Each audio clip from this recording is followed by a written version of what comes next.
Graça e paz. Eu sou Elines, a mãe da Mariana. Eu sou a Mariana, filha da Elines. E é com muito prazer que apresentamos hoje o Comuncast. Hoje nós trouxemos alguém muito especial. A gente já faz tempo que queria convidá-la, sei que vocês já leram aí nas entrelinhas, mas faz de conta que é surpresa, gente. Conosco hoje a pastora e psicanalista Jana Miranda. Seja bem-vinda! Um prazer ter você aqui conosco. Já faz um tempo que a gente tem pensado a respeito, mas a gente entende que tudo é na hora do Senhor, né? Seja bem-vinda.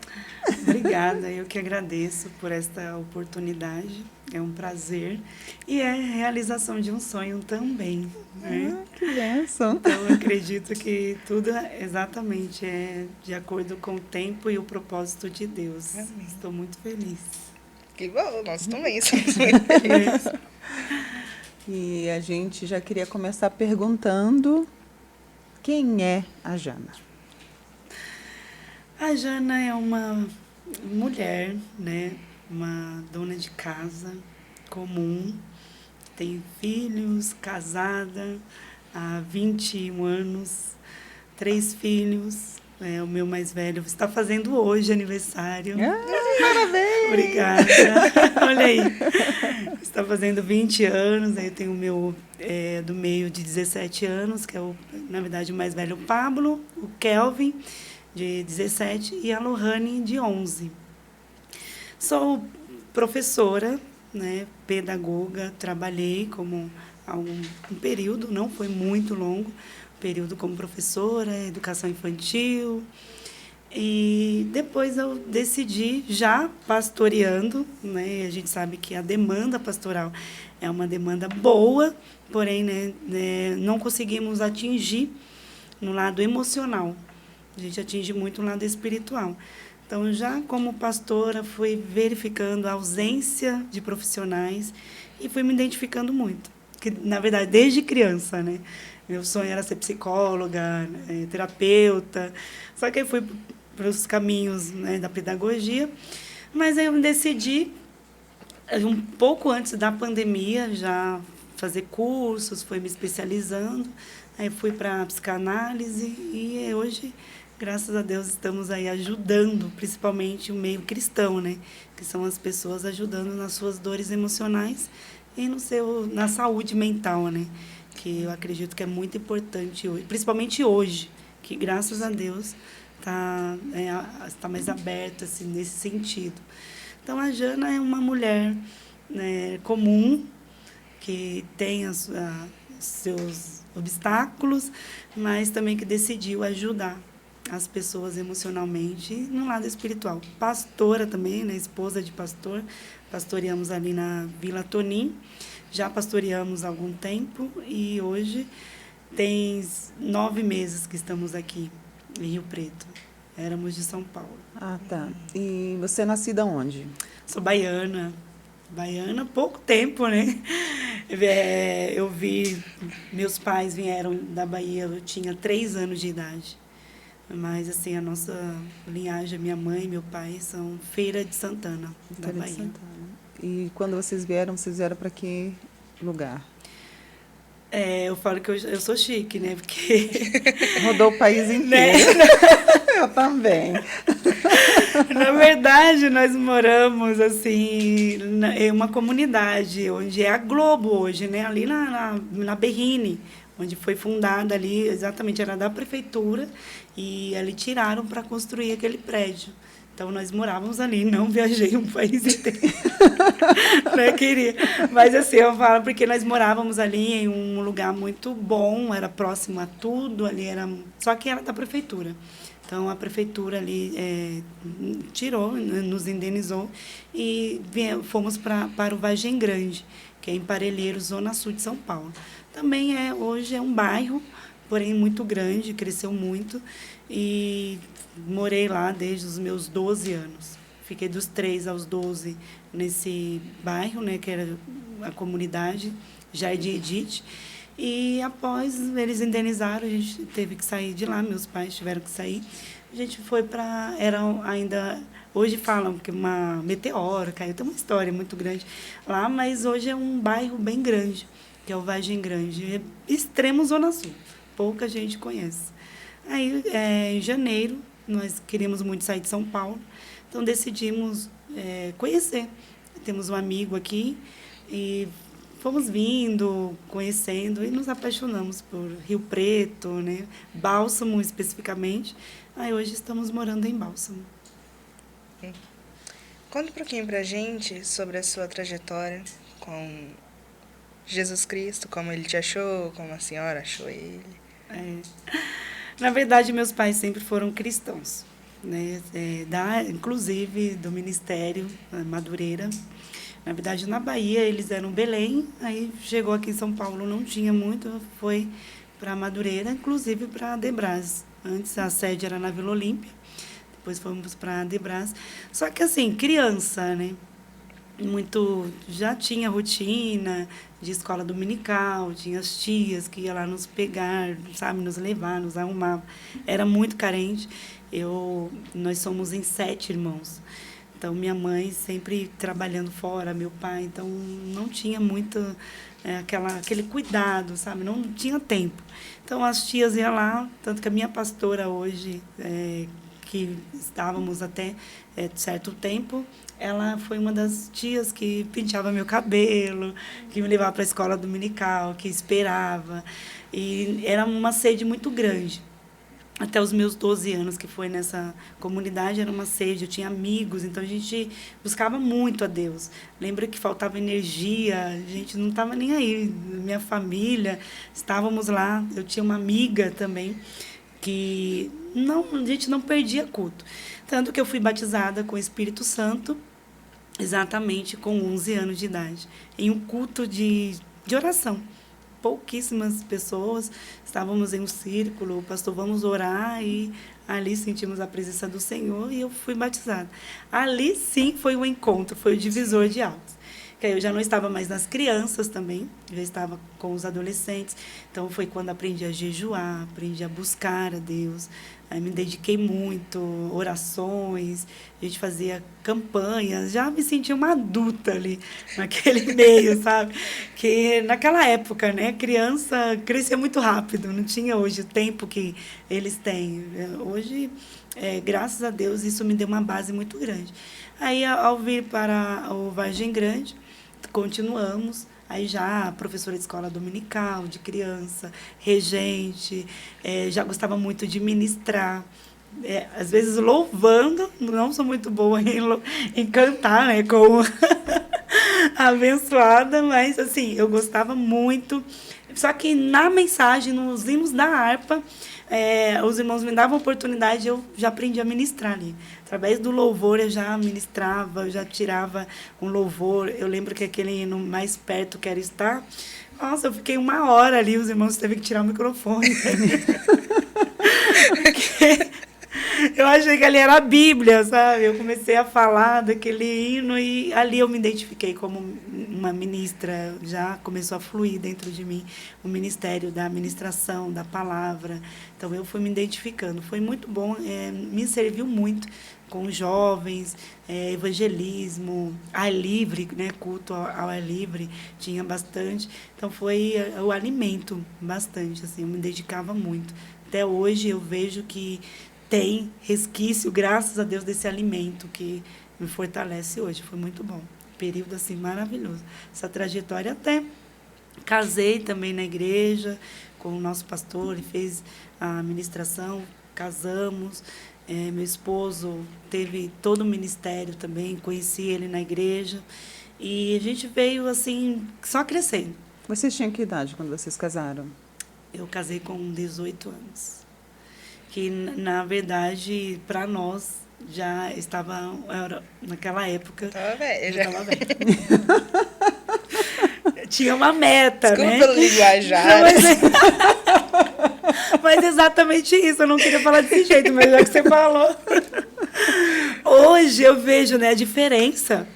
Sim. Que eu vejo meninas com 20 anos e nem aí pensando em casar, que é construir a vida. E na verdade, antes de eu casar, eu não queria. A realidade foi essa. Eu sempre falava para minha mãe que eu não ia casar, que eu queria já fazer uma faculdade, já ser uma psicóloga. Naquela época era muito, né? Estava muito em alta, o início. Só que aí eu via as condições, na verdade, da minha mãe. E na igreja, quem fizesse 18 anos não tivesse casado, já ia ficar para titia. Era isso. A ideia era essa. Eu falava, não, tem que casar até os 18. Era um conflito muito grande para mim. Porque imagina, eu estava me descobrindo ali, sabe, com muitos sonhos, muitas coisas para realizar. Tinha muitos garotos, era muito envolvido com os meninos da igreja, tinha amigos, sabe, meninos que a gente reunia para fazer escola bíblica ali, leitura bíblica, a gente fazia sempre. Nos cultos ao ar livre, a gente tinha muito essa amizade. Era tanto que muitos confundiam até, eu falava, tá gostando, mas eu era muito inocente nesse sentido. Eu via muitas amigas ali que já tinha esse conhecimento, eu não. Tanto que ele foi meu primeiro namorado e eu decidi ali. Tinha muitos meninos que, sabe, aquela paquera e tal, mas para mim não. Para mim tinha que ser aquela pessoa que ia estar comigo. Só que assim, para conhecer ele foi um momento assim meio conturbado. Porque como eu não queria, muitas vezes, né? Depois ele vai ver e vai falar, olha... né, eu contando assim, mas eu falava para ele que eu não queria casar, porque ele veio, a história dele também é muito interessante, que ele veio do mundo, sabe? E Deus tinha preparado, mas para mim eu era aquela menina inocente. Só que eu queria, né? Eu falei, não, eu quero, só que não tinha esse sentimento de, sabe, de namorado mesmo, de amor. Então ele teve um trabalho assim, um pouco, sabe, ele lutou um pouquinho para conquistar. Quando eu decidi, eu falei, não. Aí conheci ele com 17 anos, noivamos entre 17 e 18. Aí com 18 anos, aí decidimos casamos. Com 3 meses de casado, veio meu filho. Então foi bem rapidinho. Muito rápido. Olha que não estava nos meus planos. Qual foi a minha ideia? Já que eu não... Na minha casa, eu não vou ter condições de pagar uma faculdade. Eu trabalhava, porém ajudava. Eu falei, eu vou casar e aí eu vou estudar. No meu sonho foi, né, nos meus planos foram esses. Então, eu falei, vou casar e eu vou estudar. Porém, eu casei em setembro, quando foi em dezembro, eu descobri que estava grávida. Aí já foi adiando os planos, aí teve o meu filho, aí fomos para Pernambuco com 6 meses de gestação. Ele não estava dando bem aqui, encontrando trabalho. Falei, vamos... Ele falou, vamos para Pernambuco. Tinha um amigo lá, não temos família, não conhecemos ninguém em Pernambuco, mas já era um chamado dele. E eu, como esposa, eu pensei, falei, se não está dando aqui, vamos. 6 meses de gestação, vamos para Pernambuco. Chegamos lá, é uma longa história, minha história. Não, mas vai contando que a gente está gostando. Já, então ótimo. Que é uma história, assim, bem interessante. Aí fomos para Pernambuco, ele conheceu um amigo, cristão, pastor também, falou, olha, Júnior, vem para cá, vai ter oportunidade. Fomos, peguei minhas coisas, peguei tudo, minhas coisas de casa, a gente tinha ganhado tudo no casamento, o casamento foi uma bênção, sabe, questão de móveis, tudo. Pegamos o caminhão, fomos embora. Chegamos lá, moramos um período na casa desse pastor, e ele já nos deu uma igreja. Então, era a primeira igreja, a gente não tinha noção nenhuma, já tínhamos o chamado, mas não tínhamos noção, experiência nenhuma de pastorear. O pastor estava precisando, tinha uma igreja que ia fechar, porque não estava tendo alguém que pudesse estar ali. Falamos, vamos. Aí fomos morar no porão da igreja. Fomos morar ali embaixo da igreja. Era a igreja em cima e tinha, né, uma rampa. Então, a casa era muito baixa, meu esposo é alto, ele tinha que se abaixar assim. Mas aí pensamos, não vamos pagar aluguel. Era em Caruaru. Meu esposo estava trabalhando na Feira da Sulanca, acredito que alguns já ouviram falar dessa feira, que é muito famosa.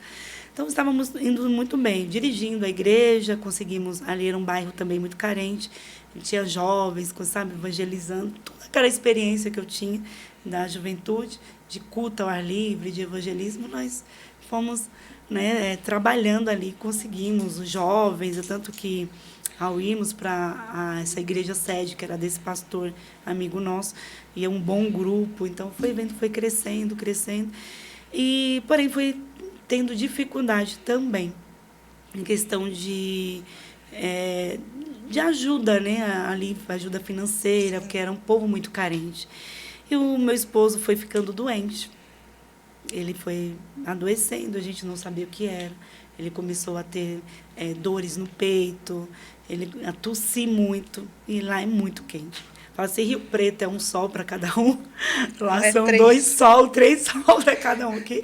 Lá é muito quente. E a gente não entendia, sempre gripado, muita tosse, começou a ter fraqueza, então não conseguia mais trabalhar. A feira era sempre às madrugadas. A gente ia, levava o nosso filho, o Pablo era bem pequeno, ele ficava debaixo da barraca ali. Só que ele chegou uma hora que ele não conseguia mais trabalhar. E fomos em todos os hospitais lá, tanto do público, quanto alguns particulares que nos ajudaram, porém não diagnosticavam, não sabiam. Até que eu liguei para minha sogra, aqui em São Paulo, e falei, olha, não dá mais, o Júnior está definhando, a gente não sabe o que ele tem. Muito fraco, ele é alto, ele pesa 85 quilos, o normal. Ele estava com 49 quilos. Ah, meu Deus. Era muito, aí eu falei, não, ele não vai dar.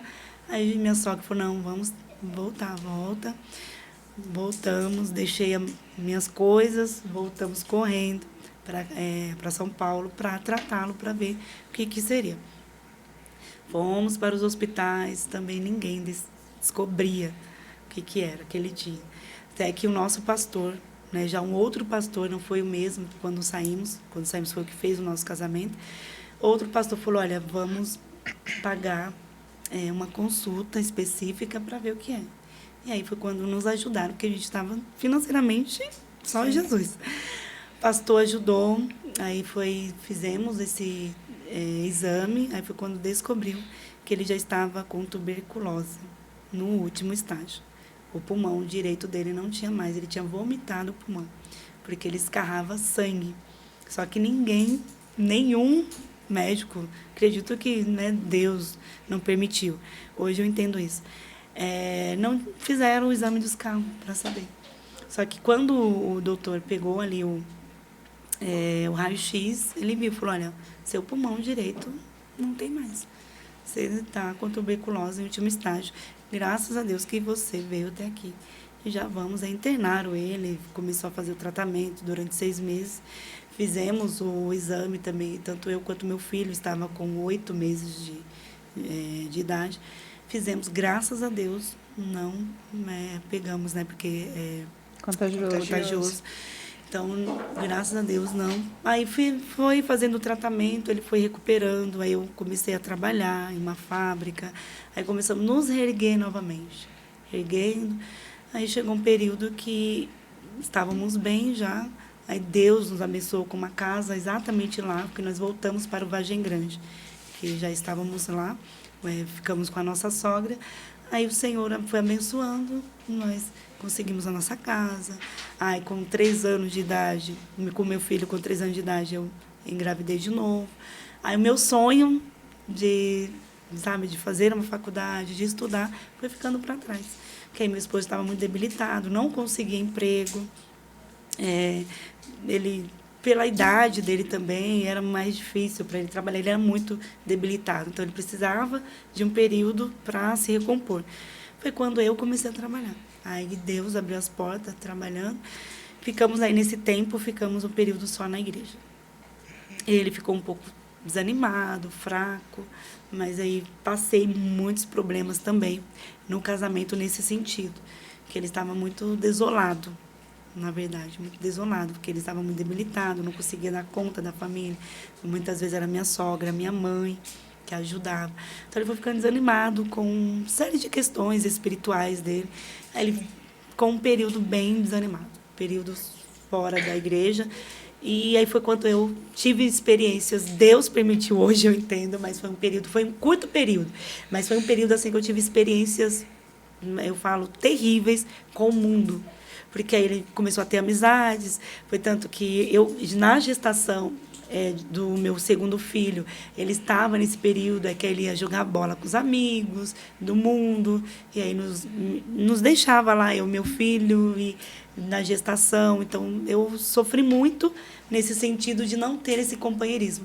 Que ele foi querer conhecer novamente o mundo. Então, ficou um período assim que eu fiquei muito sozinha. E, às vezes, o Natal, Ano Novo, eu tive que ter uma experiência que eu hoje entendo que eu pedi a Deus.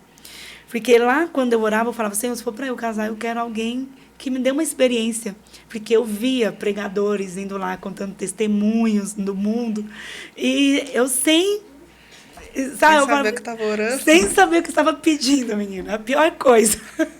Não façam isso. Saiba pedir, porque eu queria alguém experiente. Então, porque eu queria saber como que era o mundo, né? Porque eu não tinha vontade. Nunca tive vontade de conhecer o mundo. Mas eu tinha o desejo de ter alguém que tivesse um testemunho. Que conhecesse. Aí foi quando Deus falou, você quer conhecer? Então vamos lá. Aí permitiu esse período para que eu conhecesse. Aí eu passei passei um Natal com ele, com os amigos dele, e assim, bebida, sabe, rolando bebida, fumo. E isso para mim foi algo assim, sabe, que eu falei, meu Deus, eu tinha vindo de um culto de Natal, tudo arrumado, e ele falou, eu vou passar com meus amigos. Eu falei, eu também vou. Que na minha ideia era, não vou deixar ele só, ele é meu marido. E eu falei para ele, se nós casamos para estar juntos. Então, fomos lá e foi algo assim, sabe, uma experiência que eu não esperava. Mas foi hoje, graças a Deus, eu tenho uma boa experiência para eu entender lá fora. Muitas meninas me respeitavam muito. Eu estava com meu filho de 2 meses. E ele, nesse período da gestação, quando foi para eu ir para ganhar ele, o meu segundo filho, foi uma sexta-feira, era dia 21 de abril, e ele foi jogar bola. E nesse jogo, ele falou, eu tinha um ultrassom para fazer. Eu falei, vou deixar, era um feriado, vou fazer na segunda-feira, era uma sexta. Ele foi jogar bola, e aí me ligam, dizendo que ele quebrou a clavícula. Aí eu estava em casa, só que ele mesmo deu o jeito foi para o hospital. Sei que quando falaram que já estava no hospital, já era para ir buscar ele enfaixado, porque, né, essa parte aqui do osso não cola, eles dizem que é muito sensível. Aí tudo bem, né? Eu já imagino como eu estava. Debilitada, gestante. Eu estava com 34 para 35 semanas de gestação.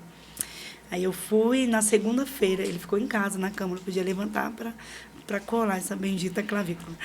Na segunda-feira eu fui fazer a ultrassom. Estava com 34 para 35 semanas, dá mais ou menos 8 meses de gestação. E aí eu fui fazer. Quando eu cheguei lá, a enfermeira olhou e falou, olha, você sentiu alguma coisa? Eu falei, não. Ela falou assim, já tem mais ou menos aí umas 2 semanas que não tem nenhum líquido amniótico. Seu filho corre risco. E ele está sentado. Vamos já para a sala de cirurgia. A gente vai tirar ele. Imagina o susto. Falei, gente do céu, como assim? Não tinha nada, porque eu estava trabalhando. Trabalhava em uma fábrica de produção e ali era demais o desgaste. E eu falei, eu vou, assim que eles me derem a licença, né, eu compro minhas coisas, porque só eu trabalhava. Então, foi um choque muito grande. E aí eu falei, eu perguntei, né, eu não posso ir para casa para avisar? Ela falou, não, ali está um orelhão, você vai ligar para alguém vir e assinar. Você não pode sair daqui. Porque senão você corre risco, teu filho corre risco e você também. Aí foi um baque. Eu comecei a chorar. Eu falei, meu Deus, o que é isso? Aí eu pensei, quem vai vir? Meu marido. Tá todo quebrado. Quebrado. Falei, o que eu vou fazer da vida? Aí eu liguei para minha sogra. Aí minha sogra falou, não, a gente vai dar um jeito, tal. E eu chorando, eu quero ir embora, eu quero ir para casa. Eu não queria ficar naquele hospital. Eu falei, não tem como eu ficar. Eu lembrava, como que eu vou ter essa criança? 8 meses. Eu falei, essa criança vai nascer como? Sem líquido. Aí eles aguardaram ali, ficaram aguardando, porque achou que eu ia embora, né? A minha ideia era essa. Eu falei, vou embora. Vou embora, eu volto amanhã, eu volto outro dia, mas eu não vou ficar aqui. Aí eu sei que não demorou muito, aí veio meu esposo, ele arrumou um motorista, vem ele sentado, todo quebrado, como se ele fosse ajudar, né? Mas tudo Pelo bem. menos veio. Um apoio moral. Exatamente, tinha um apoio moral. Aí ele foi um rapaz também, quem estava levando a esposa para ganhar neném, então já aproveitou. E aí, minha sogra, aí ela, não sei o que ela fez, eu sei que ela arrumou ali umas coisas para mim, ela com minha mãe, arrumaram umas coisas, fralda e tudo, porque eu já ia fazer a cesárea. Aí eles me levaram, o doutor falou, olha, a gente não garante como ele vai estar, ele ficou um período, só que eu não me atentei, porque ela falou que a bolsa tinha estourado. Mas na correria, pensando muito conflito emocional, muita coisa, eu estava muita pressão emocional e física também, porque naquela época era um bairro novo, a condução ali, a locomoção era muito difícil, então eu trabalhava, fazia muito extra, porque eu precisava, a gente tinha uma casa, então era um desgaste muito grande. E fui para a sala de cirurgia, eu falei, Senhor, está nas tuas mãos, né? Como que vai ser essa criança? Eu fiquei imaginando. Aí ele me levou, falou, olha, se você crê, acredito que não vai acontecer nada, teu filho está sentado, precisa fazer urgente para tirar ele, que ele está sem líquido. A gente não sabe como ele está, os batimentos estão muito fracos. Falei, a gente vai fazer o possível. Me deram anestesia geral, porque eles falavam que como também estava muito debilitado, então eu não vi nada. Não vi nada. Quando eu fui acordar, eu estava no corredor do hospital. E eu estava ouvindo um choro muito alto. Eu acordei, eu falei, o que está acontecendo? Aí eu lembrei, né, que eu estava gestando. Eu falei, eu sou mãe, de novo. Né? Eu falei, meu Deus, eu sou mãe, cadê meu filho? Aí o doutor chegou lá, né, o obstetra levou com a enfermeira, o meu filho, e falou, olha, Janaércio, tá aqui teu filho. Ele falou assim, aí agradece muito a Deus, porque ele não tem nada, assim, ele está ótimo, de saúde. Graças a Deus. Ele falou assim, olha, a gente fez todo tipo de exame, estavam esperando você acordar, porque ele tem tudo, tá perfeito. Ele só precisa agora de amamentar, porque ele está com muita fome, então amamenta o seu filho. E ali eu vi que foi Deus que esteve comigo, porque eu me senti muito sozinha, aquele período, sabe? O meu esposo naquele período também passando ali a dificuldade, as provações, né, que aconteceu. Aí fomos para casa, ele ainda continuou um tempo meio desanimado, foi muita coisa aconteceu espiritual ali para que ele pudesse enxergar, sabe, que era Deus chamando. Deus permitiu muita coisa, pessoas, sabe, ali que, mesmo usada pelo inimigo, falava para mim que era o que ele queria, que era destruir minha família, que ele me odiava. Eu fazia parte de grupos de louvores, eu era muito assídua na igreja nesse período. Ela estava como regente, dirigente, fomos líderes dos jovens. Então o inimigo tinha muita raiva. E ele usava muitas vezes muitas meninas para falar que ele ia destruir o meu casamento, que ele estava rondando o meu casamento, que ele me odiava. E nesse dia, quando ele retornou, estava tendo uma vigília um sábado. E era janeiro, eu lembro da data, era 24 de janeiro. Era um sábado, era uma vigília abençoada. A igreja era grande, tinha convidados, a gente convidava pessoas de fora, de outros estados. E eu fazia parte de um grupo que chamava Apocalipse. E nesse dia eu estava muito triste, porque eu já não estava aguentando, pedindo para Deus, meu Deus, qual é o teu propósito, que eu sei o quê. Eu estava com 2 crianças e eu fui para essa vigília. Íamos cantar o grupo de louvor. A igreja fica até próximo da nossa casa. E aí, no meio da vigília, um rapaz fala assim, o Júnior está te chamando, que é o meu esposo, ele estava em casa, com as crianças dormindo, e eu estava na vigília. Eu saí da vigília, fui ver. Falei, deve ser alguma coisa como meus filhos, né? Aí fui ver. Só que quando eu cheguei para entrar na minha casa, tinha uma menina que estava endemoniada. na rua, gritando. Tinha uma irmã segurando ela. Ela falou assim, Jana, vem aqui, vem repreender. Deus mandou você. Minha casa era próxima, né? Eu fui. Quando eu cheguei lá, o demônio falou tudo que eu não queria ouvir, né? Falou que ia acabar comigo, ia acabar com minha família, ia acabar com ele, que era ele que estava fazendo tudo isso, que queria ver a minha derrota. E aí eu, né, falei, olha, eu sei que você é o pai da mentira, que tinha muitas meninas, muita gente lá.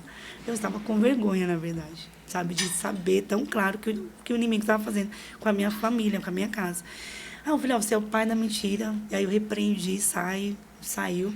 Só que aí ficou com um sarcasmo, porque além dela estar ali possessa, ela estava bêbada. Então eu fiquei já com raiva.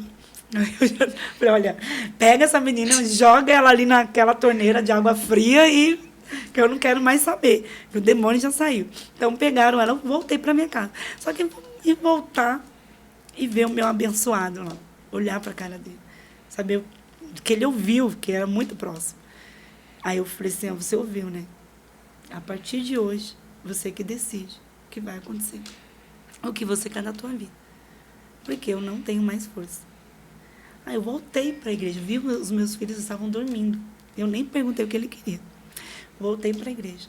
E aí, nesse período que eu falo, meu Deus, quem era eu? Né? Por isso que eu falo que aquelas orações me sustentaram muito. Aquele alicerce, sabe, de estar na presença do Senhor. Que o pastor falou assim, vamos ouvir o grupo Apocalipse. E eu era solo. Eu falei, amém. Eu voltei como se nada tivesse acontecido, eu tremia.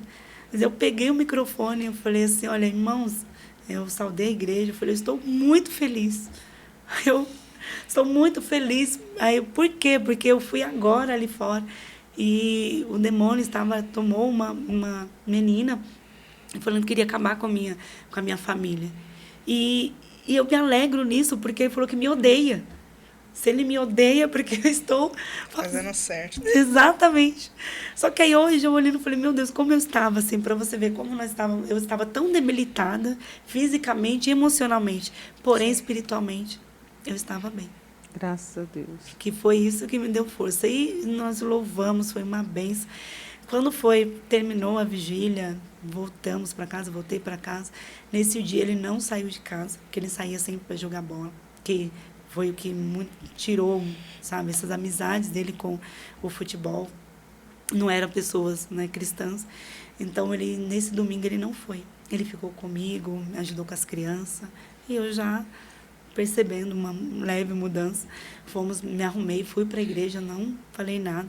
Cheguei na igreja, orei, era regente das irmãs nesse tempo, e cantamos, louvamos. Eu sempre, sabe, gostei muito da presença do Senhor. Aí, no meio período, o pastor está pregando, ministrando ali mais ou menos umas 8 horas. Aí vi todo mundo glorificando a Deus. Aí, quando eu olhei para a porta, aí era ele chegando. Ele sentou lá atrás e ele não esperou o pastor fazer, né, um apelo para reconciliar. Aí quando o pastor estava falando, ele levantou, foi lá na frente. Ele falou para o pastor que ele ia retornar, reconciliar, pediu perdão para a igreja, que ele estava fraco, né, estava desanimado, mas estava retornando. Aí foi uma alegria muito grande. A igreja, minha sogra, minha mãe, minha família, sabe, foi todo mundo. E a partir daí, nós retornamos assim com muito vigor. Aí fomos trabalhar para o Senhor. Deus abriu as portas para ele, que Deus sempre abria, só que ele não ficava. Então Deus abriu portas para ele assim maravilhosas, que começou a mudar a nossa vida. A gente começou a retomar espiritualmente. Aí foi quando começamos a dirigir pontos de pregação. O pastor foi colocando nós, porque a gente tinha já essa essência, né? Aí ele foi quando também tinha uma igreja que estava precisando. Aí o pastor falou, olha, eu vou enviar vocês para lá. E aí ficamos 9 anos nessa igreja, dirigindo esta igreja como pastor, como líder. Aí foi quando eu comecei aí, depois do meu segundo filho, aí com meu filho com mais ou menos 9 anos, na verdade, eu tive minha filha. Aí eu falei assim, agora eram os 3 que eu queria. Eu falei, era 2 meninos, a gente queria menina, eu pedi a Deus, falei, Senhor, o Senhor me dá a minha filha, aí a gente fica por aqui, eu vou começar a minha vida. Aí fiquei, na verdade, perdi tive uma gestação que teve um aborto espontâneo. Aí eu falei, Senhor, fiquei com medo, né, de tentar de novo. Aí eu orei. Eu falei, não, agora, Deus, seja o que Deus quiser. Aí em 2012, eu engravidei da minha filha. Quando ela fez 2 anos, eu falei, vou agora estudar. Então, foi um período assim, já estava com uns 14 anos, já casada e sem ter feito nada. Nada assim, no sentido de todo o meu sonho que eu tinha. Aí foi quando eu falei para o Senhor, eu quero agora. Minha filha fez 2 anos, eu coloquei ela na escolinha, ela foi para a creche, aí eu fui estudar. Aí comecei a estudar pedagogia, aí fiz Deus, nossa, foi... Eu falei assim, eu senti que foi Deus, porque eu não tinha condições. Aí o meu esposo abriu, que ele não, como eu falei, ele não ficava em trabalhos. Então eu fiz um propósito com o Senhor. Em uma campanha no lar, eu pedi para o Senhor, eu falei, Senhor, dá um trabalho, faz ele conseguir algo que ele goste, sabe? Que ele goste, mesmo que não... Porque ele não gostava de condução, de respeitar horário. Ele, sabe, ele era muito livre. Falei, Senhor, faz alguma coisa. Aí foi quando ele comprou uma máquina de soldar, né? Ele comprou e começou a fazer trabalhos fora do trabalho dele. Ele trabalhava como motorista de ônibus. E era muita cobrança nesse sentido dos horários. Ele comprou essas máquinas e começou a soldar. Aí começou a fluir muito. Aí uma serralheria estava fechando. E perguntou se ele não queria ficar com os maquinários. Aí ele falou, não, quero sim, isso é tudo que eu quero. Ele comprou todos os maquinários e começou a abrir uma serralheria na nossa casa. Porque a nossa casa tem um espaço muito grande, que foi Deus também que nos deu a nossa casa. É que é muita coisa. Eu vou ficar a noite toda aqui. E eu gosto de falar, então... A gente gosta de ouvir. Então. E eu falo que a minha vida, assim, teve, sabe, todos os sinais de Deus. Tanto quando eu decidi fazer a faculdade, ele estava iniciando essa serralheria. E ele falou para mim, ele falou, olha, eu não tenho condições. E trabalhar eu não conseguia mais, porque eu estava com 3 filhos. Então, ele falou, você trabalha ou você vai ser elas por elas. Né? Porque tinha escola, tinha que levar na escola, tinha que pegar, tinha que cuidar, porque lá é muito distante do centro. Então, a gente levava de 1 a 2 horas, 3 horas de viagem.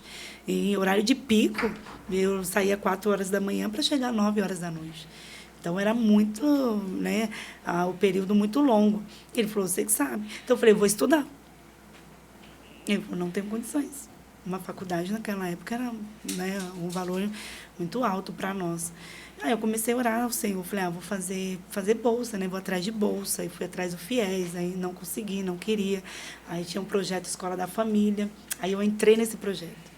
E já estávamos dirigindo igreja. Então, eu entrei nesse projeto Escola da Família, que era abrir a escola aos finais de semana para a família, né? Então, eu tinha que estar ali, eu era responsável. Aí foi quando eu falei, não, eles pagavam minha faculdade, né? O Estado pagava minha faculdade, eu abri a escola. Aí foi quando eu comecei a ver, falei, meu Deus, como que eu vou fazer? Como pastora, como mãe, como esposa. Chegou uma hora, estava indo muito bem, fluindo, né? Falei, era um sábado ou um domingo, falei, estava fluindo. Porém, a demanda ficou muito grande, porque aí também eu comecei a fazer estágio. Então, não dava conta. Falei, o que eu vou fazer?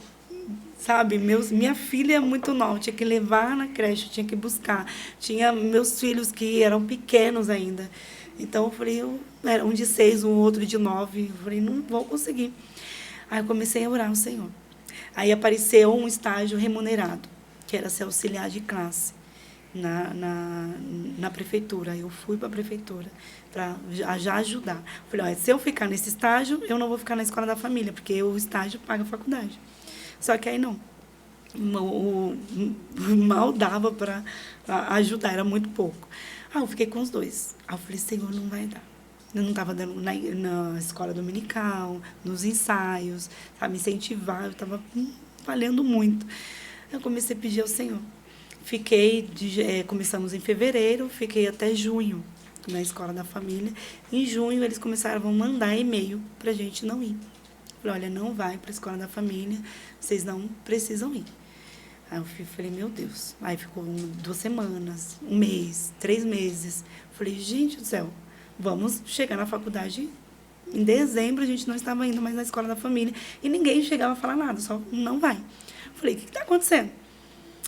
Aí foi quando juntamos eu e umas amigas que estavam também com essa situação. E outras, falamos com as outras meninas que tinham passado por isso. Elas falaram, Jana, isso é quebra de contrato.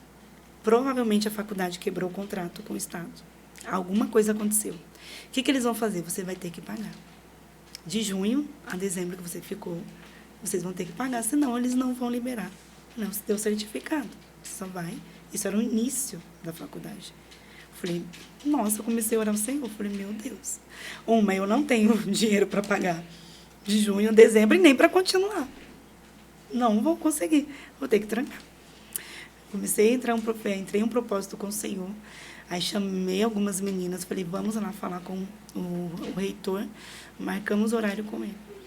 Aí já falei, meu Deus, uma opção já estava na cabeça que eu ia trancar, que eu não ia conseguir nem pagar os atrasados, nem conseguir, né, os outros anos seguintes. Aí eu olhei lá, ele falou, olha, o que foi? Eu falei, aconteceu isso, que nós estamos indo para a escola da família, e ninguém falou nada sobre, né, o financeiro, como que vai ficar. Ele falou, calma aí. Pesquisou lá, olhou. Aí falou, só um minuto. Aí começou a olhar, analisar. Começou a imprimir um monte de folhas. Falei, gente do céu, é tudo que eu estou devendo. São as faturas aí que estão em atraso. Eu falei, meu Deus, eu vou ter que trancar. Falei pro meu esposo, ele falou, vai ser melhor, né? Tinha falado com ele, eles lá imprimindo. Falei, ai, meu Deus, ajuda. Aí ele pegou, distribuiu uma folha para cada, né? Várias folhas para cada. Meninas, aí começamos a olhar, aí estava todos os meses, né, que faltava para nós, né, concluir a faculdade. Aí eu falei, o que é isso? Ele falou, olha, meninas, aconteceu uma quebra de contrato. A faculdade e o Estado estão com problemas, e aí aconteceu uma quebra de contrato. Porém, vocês, nesse período, vocês tiveram um abono, e vocês estão abonadas. Aqui está toda a quitação da faculdade de vocês. Vocês vão concluir, sem precisar pagar. Ah, glória a Deus. Aí foi quando eu vi, nossa, Deus, foi Deus. Porque quando eu contei isso para as meninas, elas ficaram revoltadas, na verdade, as outras. Mas por que com a gente não foi assim? Por quê? Eu falei, Deus. Né? Com certeza. Deus é bom. Aí foi quando eu fiz a pedagogia, fui trabalhar, aí trabalhei em 2014, 2015, prestei um concurso na prefeitura, foi só para analisar lá em São Paulo, passei, e aí foi tanto que eles, demorou um tempo para me chamar, eu falei para o Senhor, será isso? Se fosse que eles não iam me chamar naquele período, aí eu adiantei a faculdade, era 4 anos, eu fiz em 3 anos, porque eu queria muito, né, ir para a prefeitura lá, só que eles não me chamavam, aí eu comecei a orar. Foi quando eu comecei a estudar outras coisas. Eu fui para as mentorias, para a PNL, eu fiz a neuropsicologia, aí eu fui entrando em outros assuntos que eu falei, não. Quando eu entrei ali na escola em si, aí eu vi o sistema, eu falei, Senhor, não é isso ainda que eu quero. É algo mais, eu quero ajudar mais. Eu precisava ajudar mais, eu queria ajudar as crianças, porém, tem um sistema, né, que às vezes não dá, eu não podia ajudar. Então, eu falei para o Senhor que eu queria algo mais e mais além. Aí eu comecei a fazer as mentorias, as palestras, comecei a dar palestra daquilo que eu já entendia, as irmãs ali da igreja, comecei. Aí, quando eu fiz a psicanálise, fui fazer a psicanálise, aí fiz a terapia também, a comportamental, fui fazendo vários cursos. Foi quando, na minha casa, enquanto eu estava trabalhando, veio a pandemia. Aí, na pandemia, ficamos em casa, né? Todo mundo, as professoras não nos davam aula. Foi quando o pessoal começou a me procurar para a área da psicanálise. Estavam, né, muitas pessoas surtando, na verdade. Então, foi quando eu comecei a atender na minha casa. Online. Online, e algumas iam em casa mesmo. Lá tinha o meu divã, que às vezes falava, Jana, eu preciso de um apoio porque eu estou enlouquecendo. E aí eu atendia lá em uma salinha com elas, porque às vezes estavam com crise de ansiedade, crise de pânico. Aí eu atendia lá. Comecei a atender, assim, ainda em formação. Aí foi quando eu comecei a ver o que Deus estava me orientando, me encaminhando ao que Ele queria.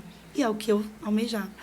Aí logo depois, quando retornamos, foi em 2021, de verdade, né? Retornamos, voltamos. Aí eu já estava com minha agenda. Eu saía da escola e eu ficava até às 10 da noite. Eu ia conseguir ali um consultório no meu bairro, sabe? Foi Deus também que deu, não pagava aluguel, porque prestava serviço, meu esposo prestava serviço. E ali eu vi que começou a deslanchar. Sabe, pessoas de outros estados. Eu tinha um Instagram muito pequeno, eu falo que era um meio que eu tinha ali, e eu comecei a divulgar meu trabalho e começou a vir de pessoas, sabe, online, eu trabalhava online e presencial. Eu não conseguia dar conta mais. Aí foi quando eu cheguei na diretora e falei que não ia mais trabalhar. Ela tomou um susto, né? Ela não imaginava, ela já não sabia que você estava, né, nesse ramo, mas não sabia que seria tão rápido assim. Porque foi em 2019 para 2020, né? Foi, na verdade, a pandemia de 2020. E em 2020, eu concluí tudo que eu queria concluir para conseguir alcançar. Aí, em 2021, eu deixei de ser a professora para realmente engajar nessa nova jornada que foi a psicanálise. E a terapia também. A terapia que hoje eu falo de reestruturação. Uma terapia que reestrutura a mente, reestrutura o inconsciente das dores. Foi quando começou a surgir os resultados. Aí eu me entrei nisso. Aí quando em 2021 comecei a trabalhar, em 2022 já estava com 2 consultórios no meu bairro e um próximo à Paulista, lá em São Paulo, na Vila Mariana, também já atendendo os 2 lados, né? Tanto as pessoas mais carentes quanto as pessoas que tinham um nível, né, financeiro melhor. Então, Deus foi abrindo as portas. Nesse período, né, também, meu esposo teve um acidente de moto, que em 2020, foi exatamente em 2020, que foi quando foi logo antes da pandemia, foi em janeiro também. Ele foi ministrar, nós já estávamos, como eu falei, éramos pastores, nós ministrávamos, eu já dava palestra, já ministrava na igreja. A Debras também. A Debras, sempre. Foi sempre da Debras, a gente sempre tinha esses contatos. E ele foi ministrar em Osasco, que é muito distante. Era rodízio do carro dele, e ele ainda tentou pegar do irmão dele, ele não conseguiu, ele falou, eu vou de moto, ele tinha moto. E aí ele foi, né, para Osasco ministrar. Foi uma bênção. Eu não fui. Eu fiquei na igreja, ele foi, era uma sexta-feira, eu fiquei no culto, ele foi. Aí eram umas 11 horas, eu estava entrando em contato com ele. Falei, vou pedir uma pizza para ver, né, o período dele. Falei, vou pedir uma pizza. Ele falou, tudo bem, conversando com ele, legal, de boa. Ele falou, tudo bem, pede que marcou mais ou menos, em 40 minutos eu estou aí. Estava de moto, né, tudo bem. Aí eram 11 horas, eu pedi uma pizza. Aí deu 11h40, não apareceu. Aí eu mandava mensagem, não mais respondia. Aí eu falei, pronto, o que aconteceu com o senhor? Aí o que eu fiz? Eu liguei para o pastor que convidou ele. Aí eu falei, Marcelo, o pastor amigo nosso, eu falei, o Júnior não chegou aqui. Ele falou, não, ele deve estar a caminho, deve ter acontecido alguma coisa. Ele saiu daqui 11 horas. Então, deve estar chegando, já ia dar meia-noite. Aí nada. Aí quando eu desliguei o celular que estava falando, aí ligou o fixo, do fixo. Aí falou, a Janaércia e tal. Eu falei, Falou, aqui é do hospital de Osasco. Estamos ligando porque seu esposo teve um acidente de moto. E ele está aqui. Aí eu ouvi ele gritando, né? Filha, eu estou bem. Só, eu acho que eu quebrei a perna. Mas eu estou bem, eu quero que você venha para cá. Aí eu falei, tá. Aí ele falou assim, não, vem para transferir, que eu quero transferir. Eu falei, transferir para onde? Ele falou, para o convênio. Eu falei, meu Deus do céu, o convênio, isso foi em dezembro de 2019, eu tinha conversado com a diretora, que estava na escola. Falei para ela, queria fazer um convênio. Aí ela falou assim, tudo bem, estava resolvendo.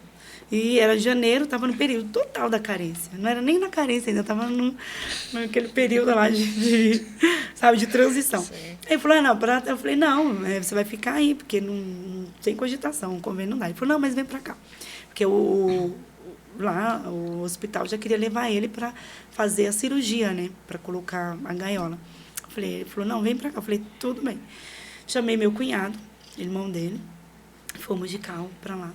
Chegamos lá, era num hospital regional de Osasco, no público. Aí eu conversei lá com um rapaz, ele falou assim, olha, ele não quer fazer, ele quer ir para o convênio. Eu falei, coitado, não dá. Aí, né? Avisa. Avisa ele que não dá. E eles deixaram ver um pouco, assim, eu entrei lá, eu falei, filho, não dá, você vai ter que... Ele falou, não, liga lá. Aí eu falei, tá bom, vou ligar, né? Eu mesmo liguei para o convênio. Aí eu liguei lá e conversei com a secretária lá. Ela falou assim, Janércia, vocês estão num período assim, vocês não tem nem um mês. Aí eu falei, que ele sofreu um acidente, quebrou o fêmur, né? Ele quebrou o fêmur e precisa de uma cirurgia. Ela falou assim, olha, não, faz o seguinte, me dá 60 minutos, 1 hora. Ela falou, me dá 1 hora, fala para eles que eu vou analisar aqui e eu vou te retornar. Ele falou assim, só que pede para o secretário me ligar em 60 minutos, o secretário do hospital. Falei, tudo bem. Eu falei com ele, ele falou, não, tudo bem, eu ligo. Aí deu 60 minutos ele ligar. Eles ligaram, explicaram tudo. Aí passou para mim, falou, olha, quer conversar com você. Ele ligou, ela falou assim, então, Janércia, acontece que não tem, vimos aqui, não dá. Falou, porém, o que aconteceu realmente com ele? Eu falei, ele teve um acidente de moto e quebrou o fêmur. Ela falou, só 1 minuto. Eu estava conversando, tinha alguém conversando com eles. Falou assim, olha, acabaram de me informar que tem livre, sim, aqui uma sala da enfermaria. E ele, por sorte, o assistente social, se tem assistente, você está falando que pode, sim, trazer ele para cá. A gente vai fazer essa cirurgia dele. Aí eu falei, meu Deus, já vimos Deus. Quando nós falamos para a enfermeira, depois de tudo isso, ela falou, Jana, você pode ver que foi a mão de Deus, porque eles são muito criteriosos com isso. Eles não liberam de jeito nenhum.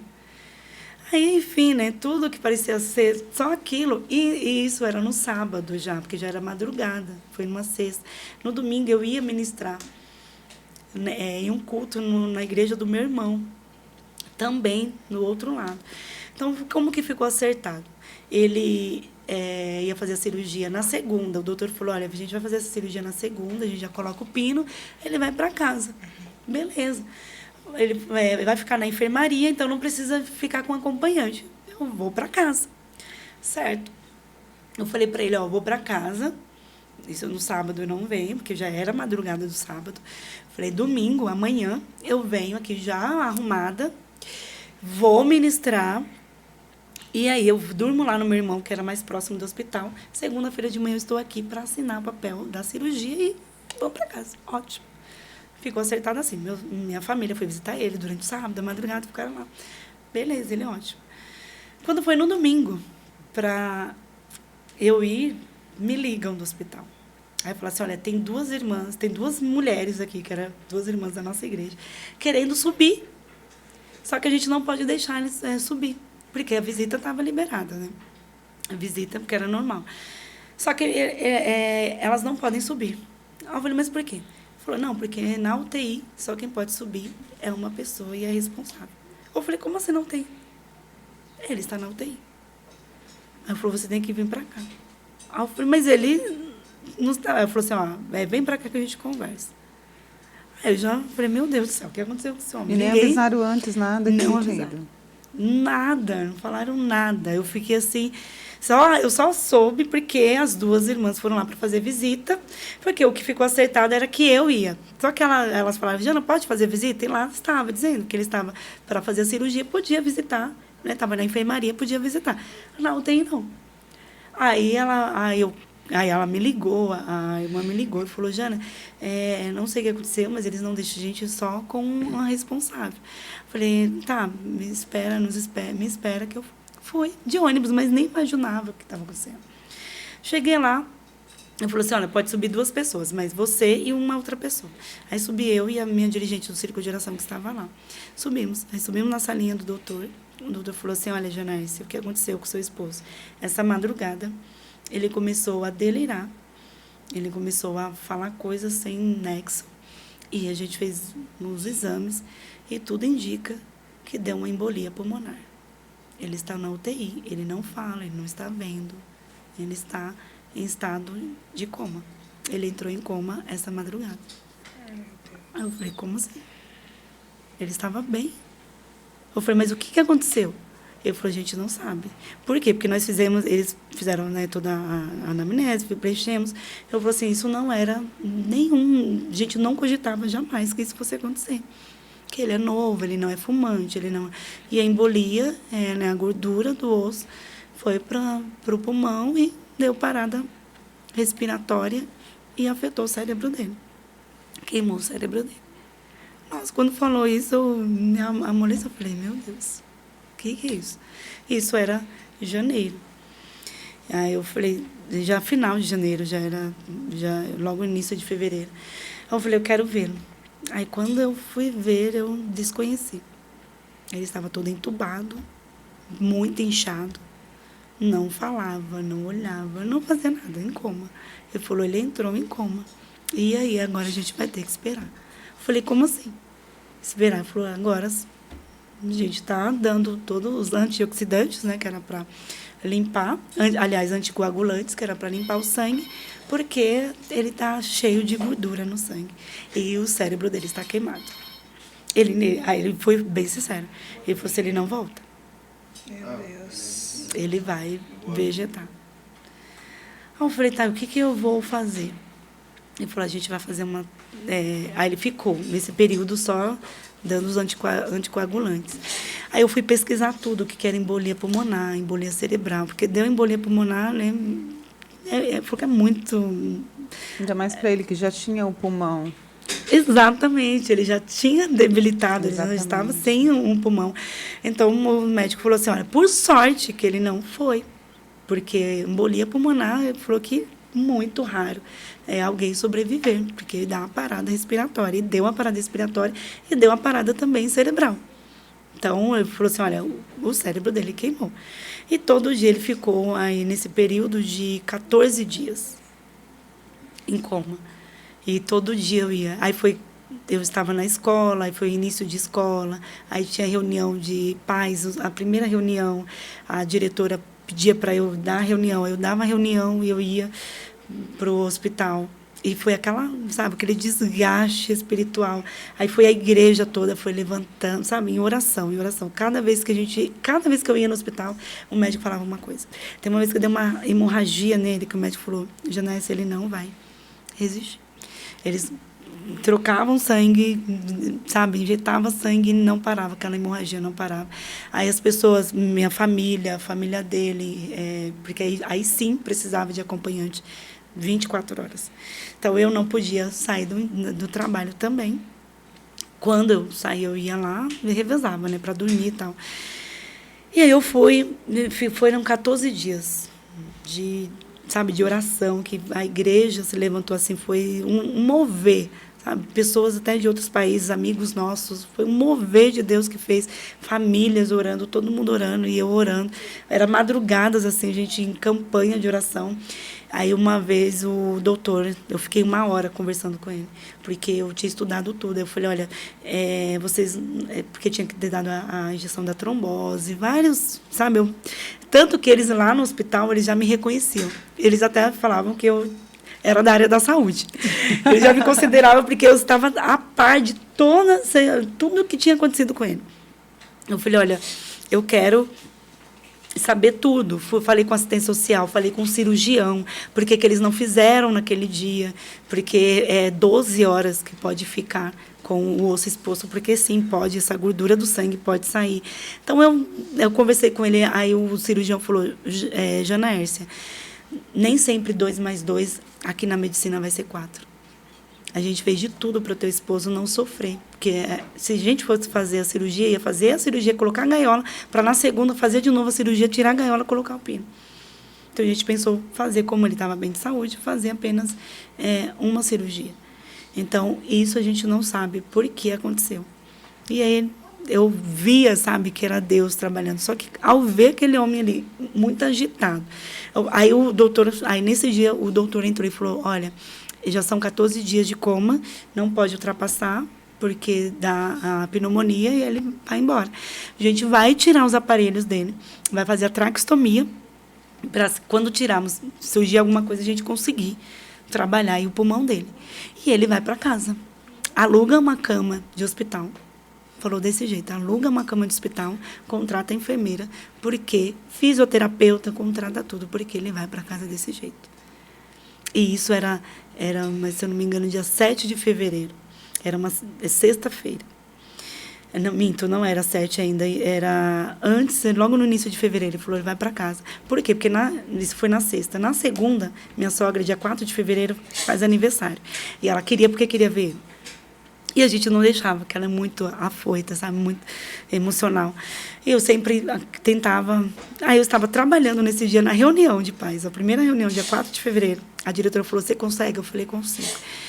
Aí eu recebo lá na escola, vou no banheiro, o telefone tocando, aí eu recebo o telefone do meu cunhado, falando, Jana Hércia, minha mãe está lá no hospital, aos berros, aos prantos.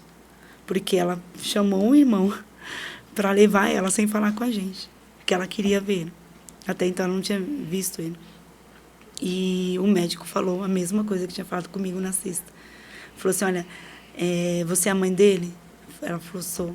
Você vai levar ele. Ele está um goiaba. Você vai levar ele desse jeito. A gente vai fazer a traqueostomia na quinta-feira. E ele vai para casa na sexta. Desse jeito. Imagina eu falar isso para uma mãe.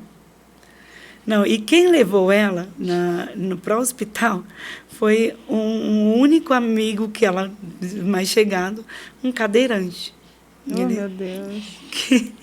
Que levou ela para ir para o hospital, né? Que ele dirige tudo. Então, ela naqueles corredores do hospital, gritando que ele não conseguia, porque ela subia e descia a escada. Então, ele ligou para o meu cunhado para ir buscar ela, porque ela estava... Aí eu falei, olha, não tenho o que fazer, né? Eu vou depois da reunião, eu vou lá para o hospital. Aí foi quando acalmou ela, tal, levou para casa. Aí eu falei assim, olha, esse dia eu não fui no hospital. Eu pedi para o meu irmão dormir lá. E eu falei, eu não vou no hospital porque eu vou na terça-feira, que era para eu assinar a traqueostomia para fazer na segunda, na quinta, aliás. Aí foi quando na terça-feira eu fui orando. Eu peguei o ônibus, que eu fui de ônibus, que eu falei, não vou aguentar. Eu queria ir sozinha.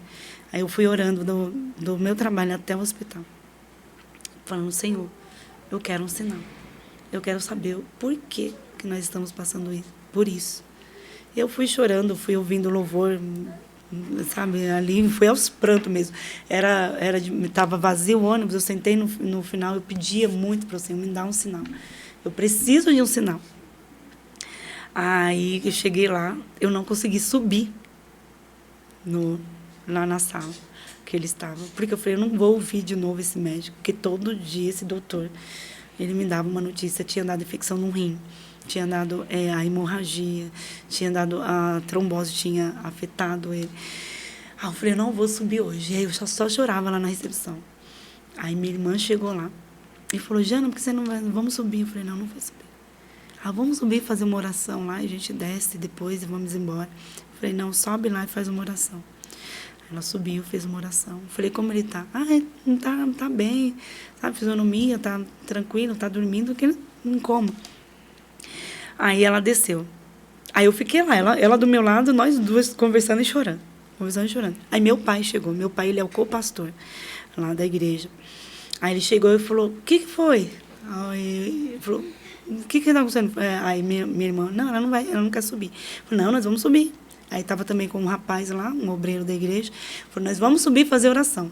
Isso já era mudança de plantão, já era 7 horas. Eu estava lá o dia todo, sem conseguir subir. Falou, não, vamos lá, que vai mudar o plantão. E aí eu falei, eu vou porque o doutor não estava, porque o doutor já ia embora, já ia chegar o outro. Falei, agora eu subo. Aí eu subi com ele. Quando eu subi com meu pai e a minha irmã não subiu, porque só podia 2, subi eu e meu pai.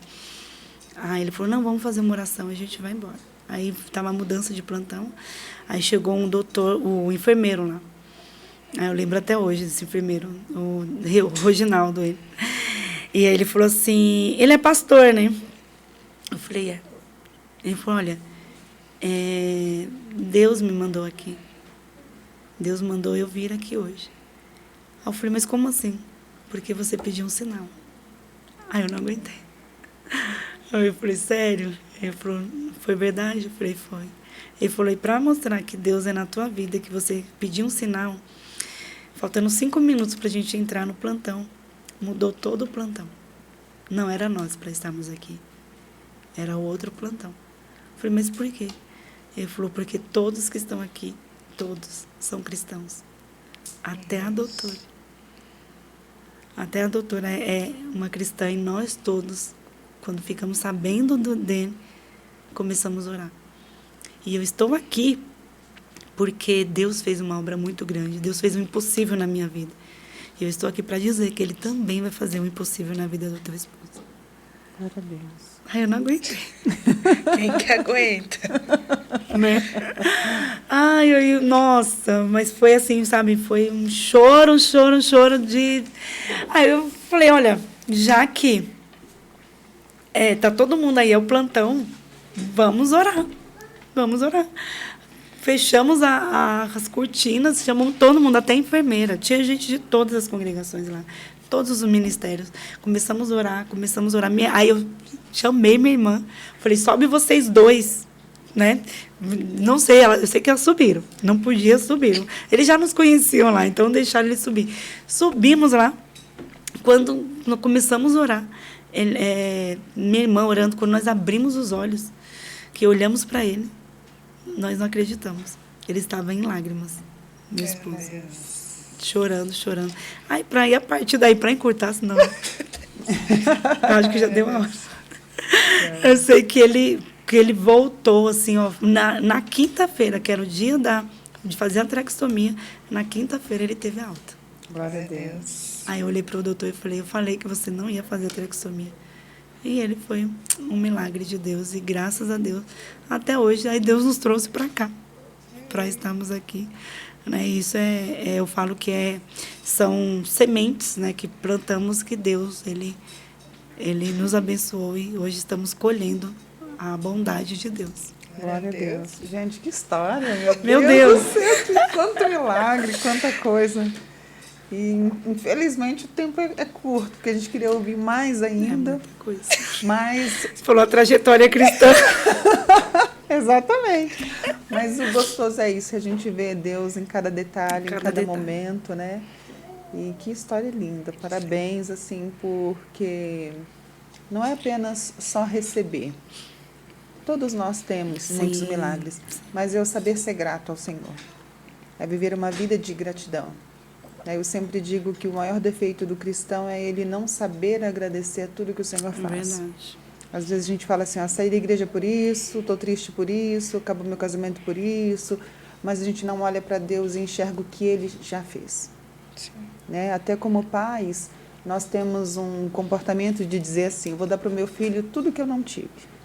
Sim. Né? E, na verdade, a gente deveria dar para eles tudo que nós tivemos. Exatamente. Porque exatamente é pelo que tivemos que somos quem somos. Né?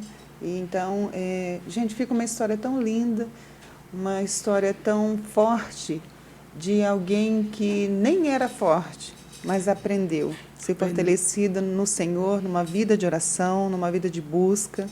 E nós queremos dizer muito obrigada por compartilhar conosco a sua história. Eu que agradeço. Né? Que o Senhor possa retribuir a vocês, a sua família, ao pastor Júnior. Que o Senhor possa abençoar o ministério de vocês. Onde vocês puserem as mãos, seja bênção, né? Terra fértil, porque o Senhor, Ele é fiel. Amém. Ele é poderoso para realizar muito mais daquilo que pedimos. Amém. Amém? Amém. Nossa, eu agradeço muito. E eu quero retornar para continuar. Bom, por favor, tem parte 2. E a gente vai encerrando aqui, fazendo nossos agradecimentos. Gostaríamos de agradecer a Bárbara, que ela é professora de canto, trabalha com respiração, impostação vocal, articulação, presença de palco e iniciação musical. O contato da Bárbara é 17 99665 3344, @Bárbara Cantora Oficial. E dando uma deixa, ela é professora da Mari. Então, ela é muito boa. Nós também queríamos falar e agradecer sobre o Musical Sandro. Eles trabalham com instrumentos musicais, aparelhagem de som, infraestrutura de equipamentos de som e áudio, acessórios, microfones, tudo que você precisar. Procure a Musical Sandro. E chegando lá, você procure pelo Washington. É o vendedor mais lindo que tem lá, é meu filho. Rua Coronel Espínola de Castro, 3174, telefone de lá é 17 3222 2260. E também a Isbele Laços, que ela trabalha com laços, turbantes, tiaras, presilhas, tem um ótimo acabamento e um excelente atendimento. A Eliana, entre em contato com ela, o número dela é 17 99207 7234 e a arroba dela é @Isbele Laços, com S e 2 L's, e você vai entrar no Instagram dela e ver todo o material que ela tem feito. Temos também o JC Materiais de Construção, que é da Fundação ao Acabamento, todo o material de construção e outros serviços. @Carlão do JC. E, por último, eu não poderia deixar de falar, mas o mais especial. Ai, Mari. Ela fica assim, ela é invejosa, porque ela queria fazer essa propaganda, mas eu não deixo. Aí eu arrumo a voz e falo assim, DNT Studios. Grave seu próprio podcast, pregações, lives, edições, cortes, treinamentos, cursos e workshops. O telefone daqui é 17 99756 6384, @DNT Studios. Gente, eu sempre digo que o estúdio é maravilhoso, o atendimento é espetacular e o lugar é super abençoado. Nós queremos agradecer à pastora Jana Miranda, à sua família, ao seu ministério, a tudo que o Senhor tem feito na sua vida, que o Senhor possa honrá-la de uma forma extraordinária. Amém. Esse é o desejo do nosso coração para você. Amém. Obrigada pela oportunidade. E agradecer a vocês também, que realmente vale a pena. E a gente termina dizendo, seja intencional. Sorria, porque Jesus é a nossa alegria.